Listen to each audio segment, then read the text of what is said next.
குன்று இருக்கும் இடமெல்லாம் குமரன் என்பதற்கேற்ப விளங்கும் தோரணமலை. குன்று இருக்கும் இடங்கள் எல்லாம் குமரன் அருள் வீசும் இடங்கள். முருகப்பெருமான் அருளாட்சி செய்யும் எத்தனையோ மலைத்தலங்களை நீங்கள் பார்த்திருப்பீர்கள். பழனி, மருதமலை, திருத்தணி, பழமுதிர் சோலை என்று முருகன் வீற்றிருக்கும் மலைத்தலங்களை சொல்லிக்கொண்டே போகலாம். அந்த வரிசையில் இடம்பெற்றுள்ள தோரணமலை முழுக்க முழுக்க வித்தியாசமானது, மிகுந்த தனித்துவம் கொண்டது.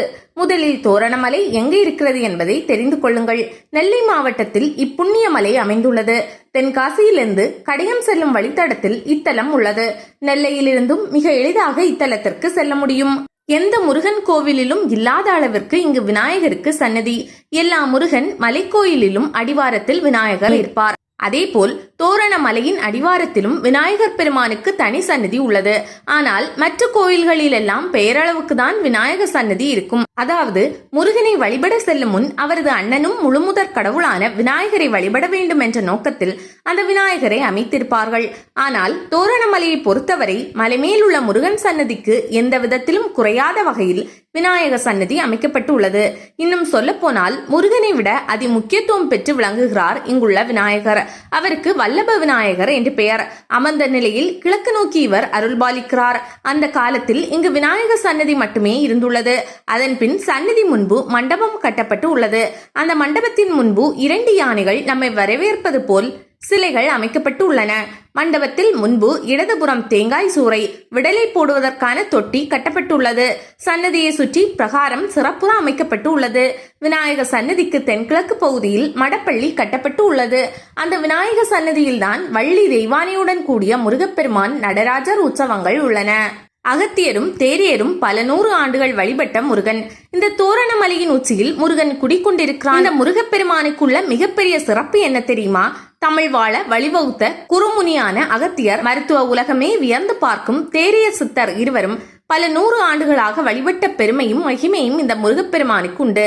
தமிழ்நாட்டில் உள்ள நூற்றுக்கணக்கான முருகத்தலங்களில் அறுபடை வீடுகள் உட்பட எந்த ஒரு தலத்திற்கும் இல்லாத மிக முக்கியத்துவம் வாய்ந்த சிறப்பாக இது கருதப்படுகிறது. பல 100 ஆண்டுகளாக மலை உச்சியில் இருப்பதாலோ என்னவோ இந்த முருகன் மிக சிறந்த வரப்பிரசாதமாக திகழ்கிறார். நீங்கள் என்ன ஆசைப்பட்டு கேட்டாலும் சரி, தொழில் விருத்தி ஆக வேண்டுமா, குடும்பத்தில் ஏற்படும் சிறு சிறு சச்சரவுகளா, கடன் தொல்லையா, நல்ல வேலை வேண்டுமா, பதவி உயர்வு வேண்டுமா, திருமணம் நடக்க வேண்டுமா, புத்திர பாக்கியம் வேண்டுமா, இப்படி நீங்கள் என்ன கேட்டாலும் தோரணமலை முருகன் வாரி வழங்க தயங்குவதே இல்லை. அதுவும் இவரிடம் மலையேறி வந்து யார் ஒருவர் கண்ணீர் விட்டு தமது கோரிக்கைகளை வைக்கிறாரோ அவரை தோரணமலை மேலும் அளவிடுவதில்லை. அகத்தியரின் மருத்துவத்திற்கு வித்திட்ட இடம் இதுதான். அகத்தியர் தேரியர் வழிபட்ட இந்த சிறப்பான முருகன் அறுபடை வீடுகளுக்கு இணையாக பக்தர்களிடம் பிரசித்தி பெற்றிருக்க வேண்டுமே, ஏன் பல 100 ஆண்டுகள் கழித்து இப்போது தெரிய தொடங்கியுள்ளது என்று நீங்கள் கேட்கலாம். அதற்கு விடை காண நாம் வரலாற்று நிகழ்வுகளை பார்க்க வேண்டும். உலகத்தை சமப்படுத்த தென்பகுதியில் உள்ள பொதிகை மலைக்கு செல் என்று சிவபெருமான் அகத்தியருக்கு உத்தரவிட்டு அவர் வந்த கதை உங்களுக்கு தெரிந்ததுதான். அகத்திய முனிவர் பொதிகைக்கு வந்து கொண்டிருந்த போது கடையம் அருகே உள்ள தோரணமலையை பார்த்து வியந்தார். யானை வடிவத்தில் இருந்த அந்த மலை வாரணமலை என்று அழைத்தார். அதுதான் மருவி தோரணமலை ஆகிவிட்டது. தோரணமலை அவருக்கு மிகவும் பிடித்து போனது. அதற்கு மிக முக்கியமான காரணம் அந்த மலை அவரது மனதை குளிர செய்து அமைதி தந்தது. எனவே அந்த மலையில் சிறிது காலம் தூங்கி செல்லலாம் என்று அகத்தியர் மலை உச்சிக்கு சென்றார். தோரணமலையில் பச்சை பசேல் என விளைந்து கிடந்த சுமார் 4000 மூலிகை செடி வகைகளை பார்த்ததும் அகத்தியர் மேலும் மகிழ்ச்சி அடைந்தார். அந்த மூலிகைகள் என்னென்ன நோய் தீர்க்கும் என்பதை கண்டுபிடித்தார். அந்த குறிப்புகளை எல்லாம் அவர் குறிப்புகளாக எழுதினார். அவைதான் இன்று அகத்தியர் மருத்துவ நூல்களாக உலகம் முழுவதும் பரவியுள்ளன. ஆக அகத்தியரின் மருத்துவ ஆய்வுக்கு வித்திட்ட இடம் இந்த தோரணமலை என்பது குறிப்பிடத்தக்கது. அகத்தியர் சென்றதும் சுனைக்குள் போன முருகன். அகத்தியரின் சீடராக வந்து சேர்ந்த தேரையரும் மருத்துவத்தில் நிறைய புதுமைகளை செய்தார். அவர்கள் இருவராலும் சுமார் 2000 ஆண்டுகளுக்கு முன்பு தோரணமலை மிக பெரும் மருத்துவ தொழிற்சாலை போல செயல்பட்டது. தோரணமலையின் பல பகுதிகளிலும் ஆங்காங்கே குழிகள் உள்ளன. மிக அழகாக வட்ட வடிவத்தில் இருக்கும் அந்த குழிகள் எல்லாம் அகத்தியர் தேரியர் கண்காணிப்பில் சித்தர்கள் மூலிகைகளை இடித்து மருந்து தயாரித்த இடங்கள் என்று சொல்கிறார்கள். அவர்கள் அந்த மலையில் இருந்தபோது தங்கள் இஷ்ட தெய்வமான இந்த முருகரை வழிபட்டனர். சில ஆண்டுகளுக்கு பிறகு அகத்தியர் தோரணமலையிலிருந்து பொதிகை மலைக்கு சென்று விட்டார். அவரது சீடர் தேரியரோ அந்த தோரணமலையின் ஒரு பகுதியில் ஜீவசமாதி ஆகி போனார். இதனால் மற்ற மகரிஷிகள், முனிவர்கள், சித்தர்களும் தோரணமலையிலிருந்து இடம்பெயர்ந்தனர். இதன் காரணமாக தோரணமலை அழகன் முருகன் ஆராதனை செய்யப்படாத நிலை ஏற்பட்டது. அகத்தியர் தேரையர்களின் மருத்துவ தயாரிப்பு இடங்களும் இருந்த இடம் தெரியாமல் தூர்ந்து போய்விட்டன. நாளடைவில் ஒட்டுமொத்த தோரணமலையும் மக்கள் கவனத்திலிருந்து திசை மாறி போனது. மிகவும் சிறப்பாக வழிபடப்பட்ட முருகனும் கால ஓட்டத்தில் அருகில் உள்ள சுனைக்குள் போகும் நிலை ஏற்பட்டு விட்டது. மக்களை காக்க சுனைக்குள் இருந்து வெளியே வந்த முருகன் எத்தனை நாட்களுக்கு தான் அந்த சுனைக்குள் இருப்பார்? மீண்டும் மக்கள் வந்து தன்னை தரிசித்து பயன்பெறட்டும் என்று முருகப்பெருமான் திருவுள்ளம் கொண்டார். தோரணமலை அருகில் உள்ள முத்துமாலைபுரம் என்ற ஊரை சேர்ந்த நான் பெருமாள் என்பவர் கனவில் முருகன் தோன்றினார். நான் தோரணமலை உச்சியில் உள்ள சுனைக்குள் கிடக்கிறேன், என்னை வெளியில் எடுத்து வைத்து வணங்குங்கள் என்றான். மறுநாள் விடிந்ததும் பெருமாள் ஆட்களை அழைத்துக் கொண்டு மலை உச்சிக்கு சென்றார். சுனையில் உள்ள தண்ணீரை இறைத்து வெளியேற்றினார்கள். சொன்னபடி தோரணமலை முருகன் அங்கே இருந்தார். அந்த சிலையை எடுத்து மலை அடிவார குகையில் வைத்து வழிபட்டனர். இன்றும் அந்த சிலையே தோரணமலை சன்னிதானத்தில் மூலவராக உள்ளார். பெருமாளின் மகனும் ஆசிரியருமான ஆதிநாராயணன் தோரணமலை முருகன் பற்றிய சிறப்புகளை பரப்ப செய்தார். நெல்லை, தூத்துக்குடி, கன்னியாகுமரி மாவட்டங்களில் உள்ள சுமார் 150 சினிமா தியேட்டர்களில் ஸ்லைடு மூலம் தோரணமலை முருகன் பற்றிய தகவல்களை பரப்பினர். இதையடுத்து மக்கள் சாரை சாரையாக தோரணமலைக்கு வர தொடங்கினர். பக்தர்கள் வசதிக்காக அவர் தோரணமலை உச்சிக்கு செல்ல சுமார் 1000 படிகள் கொண்ட படியை ஏற்படுத்தினார். சுனைகளையும் மேம்படுத்தினார். தற்போது அவரது குமாரர் செண்பகராமன் தோரணமலை சயின்ஸ் சிறப்புகளை உலகம் முழுமைக்கும் பரவ செய்யும் தன்னலமற்ற பணியில் தன்னை ஈடுபடுத்திக் கொண்டுள்ளார். இதனால் தோரணமலை முருகனை வழிபட வருபவர்களின் எண்ணிக்கை உயர்ந்தபடி இருக்கிறது. முதல் படி எடுத்து வைத்தால் போதும், உச்சி வரை அழைத்து செல்வான் முருகன்.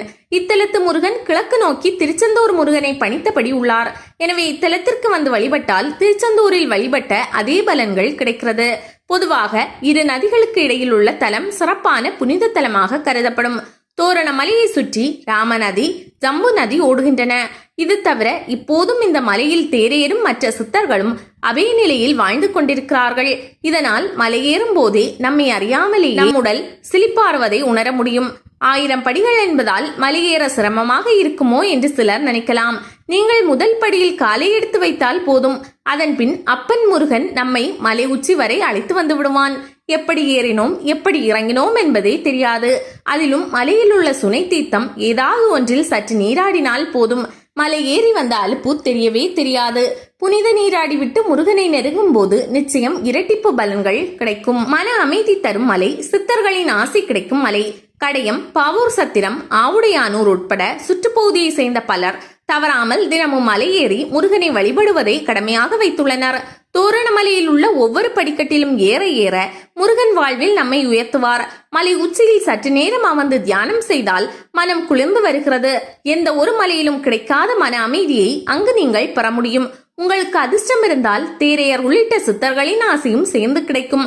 முருகனின் அருளையும் சித்தர்களின் ஆசையையும் ஒருங்கே பெறவே முக்கிய நாட்களில் இங்கு விமர்சையாக விழா நடத்தப்படுகிறது. வரலாற்று முக்கியத்துவம் வாய்ந்த தோரணமலையில் இந்த திருப்பணிகள் செய்பவர்களின் குடும்பமும் நிச்சயம் வாழையடி வாழையாக தலைக்கும். இங்கு முருகனை வணங்கினால் திருச்செந்தூரில் வணங்கிய பலன் கிடைக்கும். தோரணமலையில் குகையில் முருகப்பெருமான் தரிசனம் தருகிறார். இந்த குகை இயற்கையில் கிழக்கு நோக்கி அமர்ந்திருப்பது தனி சிறப்பு. இந்த முருகன் திருச்செந்தூர் முருகனை நோக்கிய வண்ணம் இருப்பதால் இவரை வழிபட்டால் திருச்செந்தூர் முருகனை வணங்கிய பலன் கிடைக்கும். இதனால் முருகனுக்கு மாலை அணிந்து விரதம் இருக்கும் பக்தர்கள் தோரணமலைக்கு வந்து செல்கிறார்கள். குகைக்குள் வாழும் குகனே. பாரதியார் பெண் எடுத்த ஊர் கடையம். அவரது மனைவி செல்லம்மா பிறந்த ஊர் என்பதால் பாரதியார் கடையம் வரும்போதெல்லாம் தோரணமலை சென்றதாக கூறுகின்றனர்.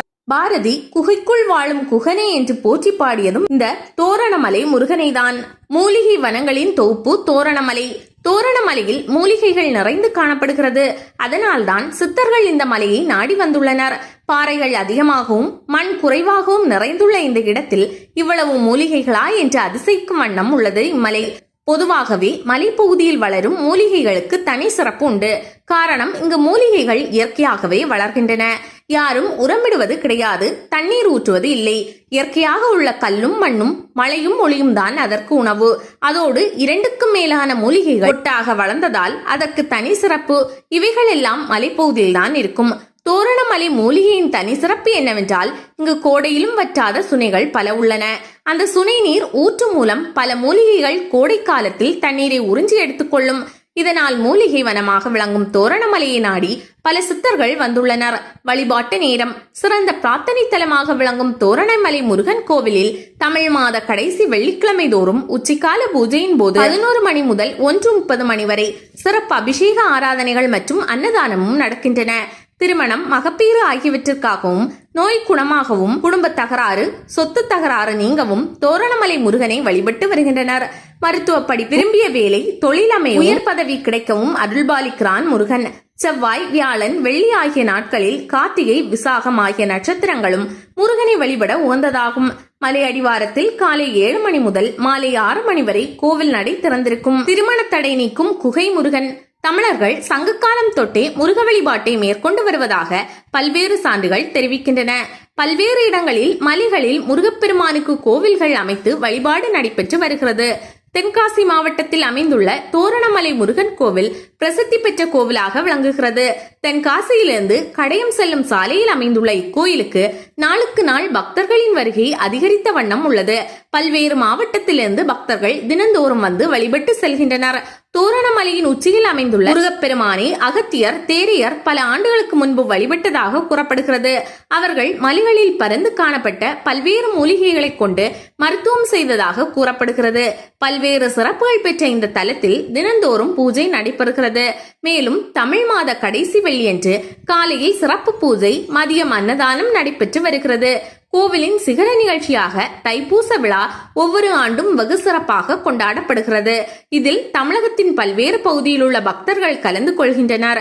இக்கோவிலை வழிபடுவதன் மூலம் திருமண தடை நீங்குவதாகவும் புத்திர பாக்கியம் கிடைப்பதாகவும் பக்தர்களால் நம்பப்படுகிறது. மேலும் இக்கோவிலில் வைத்து பல்வேறு தம்பதிகளுக்கு திருமணம் நடைபெற்று உள்ளது.